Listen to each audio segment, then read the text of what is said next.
Have you ever gone to see a movie that you know is going to be strange, so you brace yourself for that? But then when you walk out of the movie, you still just sit in your car for a few minutes and contemplate life. That's what this movie did to me. What's up, people of everywhere? This time we are going to be talking about A Cure for Wellness. And it is directed by Gore Verbinski and stars Dane? DeHaan? Something along those lines. And Jason Isaacs and Mia Goth. Now what the story of this movie is I'm going to call him Dane. Plays a man named Lockhart, and he's quickly rising in this company that he works for, and he has to go and search for the CEO and bring him back so that he can sign some documents for the company. So he has to go to Sweden to this wellness center to find him. And when he gets there, it gets weird. Now, as far as I'm aware, I've never seen a movie by this director, Gore Verbinski? I hope I'm saying that right. I don't think I've seen one of his movies before, but this one is definitely going to make me want to see some of his stuff, because it is shot beautifully. The directing in it, the cinematography, the editing, it's very well done. There are some shots that are just long down a hallway. It really reminded me of shots from The Shining. And there's another part of the movie that involves a bathtub that also made me think of The Shining. And I can really see how he got inspiration from that. And it really shows in a great way, because when it shows the mountains, or really there's just one shot that I saw in particular where Lockhart, played by Dane, is talking to his mother. And just, it's a shot of his mother, but it's just through a magnifying glass. It doesn't really say why, but the shot itself, I even had to turn to my little brother who was sitting next to me, and I was like, "Do you see that shot? That is great!" To which he just kind of went, "Yeah, okay, yeah, shit." He didn't care. I cared, though, because it was great. And I really have to give it up to these actors, because really the only two that I noticed, or that I recognized anyway, was Dane DeHaan and Jason Isaacs. The girl played by Mia Goth, who plays Hannah, I've never seen her in anything before. If she's ever been in anything, this is definitely her first major role, but she was very good as well. So I gotta give it up to all of those performances. There were a couple that I was just like, yeah, but they were really just background characters, so they could get away with that. I really only have a couple of issues with the movie, and they are, for one, it is a kind of long movie. I think it's almost 2.5 hours long. So with the movie with that long of runtime, there is going to be a roller coaster of, pacing. There are some parts where it just sort of drags in these expositional scenes that have to do with the story that is being told in various ways throughout the movie.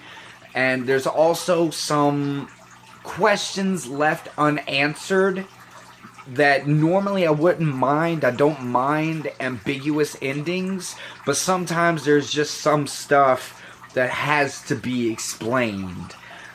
Kind of like one of my biggest issues with the movie. No spoilers, although I feel like I should warn you about it, because it's weird. There's this scene where Lockhart is in this isolation chamber, like floating in water, and there's this worker at the institution that's supposed to be looking after him. And so, while he's in this isolation chamber, he starts hallucinating, maybe, and stuff happens between two of the workers where they become involved with one another, sort of, kinda, and it's not really explained. It just kinda happens out of nowhere, and it really took me out of the movie for a little while. A good friend of mine that scene seems to be the main reason he hates the entire movie. I was able to get past it once it was over, but as it was happening, I was really just kind of sitting there like,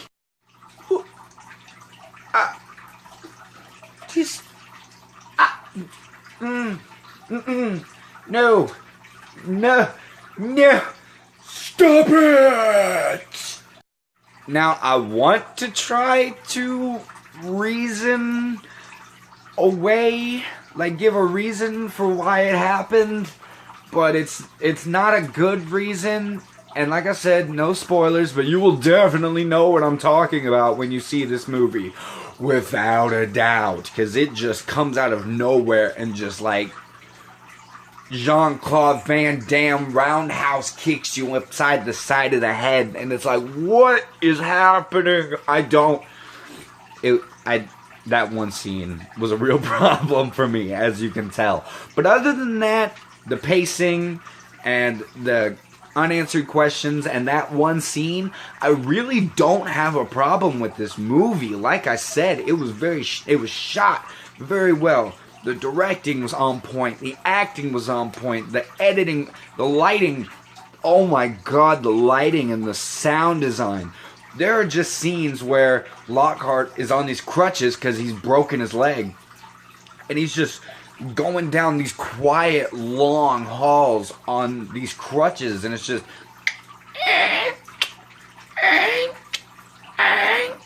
And it's like, it really starts to get creepy after a while. And the lighting, sometimes like when the lighting is a very pale blue, or when they're outside, everything is all crisp and colorful and beautiful, and there's that really big contrast between all the crisp, beautiful color and when it's all kind of a tainted blue when they're in the corridors. It's all very well done, and I'm definitely going to tell all sorts of people to watch this movie. Like I said, you will either really appreciate this movie or you will hate it. I am one of the ones that appreciates it. Not because of all the stuff I just rambled about, of course, all that stuff, but also the fact that it's a completely original idea. It's not a sequel, it's not a prequel, it's not a reboot, it's not an adaptation of any kind. It is just straight from somebody's mind, onto paper, onto screen. It is completely original, and I adore it for that, because we don't get that anymore. It's not a thing that happens anymore. So, with all of that said, I am definitely going to give this movie an A-. I highly suggest that anyone goes to see that. The only reason that it didn't get an A, I very rarely give A+, but the reason that it didn't get an A is just because of those things, the pacing, the ambiguous, unanswered questions, and that one scene was a big thing for me. I don't get it. But, with all of that being said, I hope you enjoyed what you saw here, and I will see you next time, as long as you like, comment, and subscribe down below. Until then, catch you next time.